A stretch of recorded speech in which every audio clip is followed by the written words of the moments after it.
Let me address that. What is bro science? Now, bro science is more, and what's interesting, bro science is a term, it's a slang term, essentially, that people use. And I didn't even know the term until recently, the last couple of years, and people have kind of like tried to associate that with myself or my brand. Now, there's actually legitimacy to bro science because it's comes more from the bodybuilding world. Now, you look at the Mr. Olympia stage. Most of those guys up there are bro scientists. Right, they figured it out themselves. They figured it out themselves. They figured out what works, and they kind of pulled all the information from whatever sources, some legitimate, some not, and they figured it out, and they went up there and they achieved very low single-digit percentages of body fat while having, massive amounts of muscle. Now, do they use performance-enhancing drugs? Most of them certainly do, but there's a science in itself to that. I mean, that comes from the medical field, pharmaceutical world. There's a science to that. There's a chemistry, there's biology. There's all these things that go into that, not, supporting or, bashing the bodybuilding side.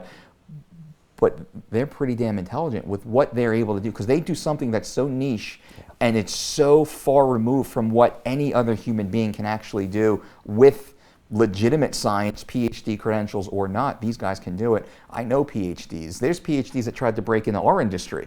There's Masters of Science and registered dietitians and all these great certificates where individuals would sit in school for 4, 6, 8 years to get their degrees, and they would try and break into the field, bashing me the whole way, and they would fall flat on their face because they couldn't produce results. Now, one of the biggest pieces of our business is we're able to replicate results.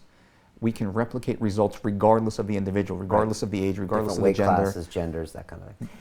Geography, middle of Brazil, Portland, Pacific Northwest, doesn't matter. Our results are always the same. They're always perfect. Right. I was thinking of bro science. Dorian Yates, Yeah. 6-time Mr. Olympia, was sitting in this chair about 6 months ago.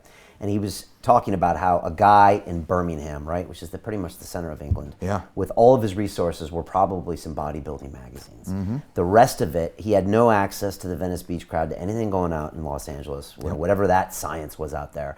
And for 6 years, he managed to push himself to get the right sleep, to get the right nutrition, to get the right training, to be on the top of the game, the best built man in the world, according to that micro niche, for 6 years in a row. Yeah. So that's probably a great example of, some, whatever you want to call it, application science. I don't know what that is. To watch the rest of this fascinating interview, click on the link below and go to londonrealacademy.com. There you can sign in with your social media, log in and watch the rest of the episode for free, along with all of our episodes on London Real, my webinars, and all of our premium content, all located over at londonrealacademy.com. So click on the link below. You'll be directed there and you can watch the rest of this fascinating interview, and I'll see you there.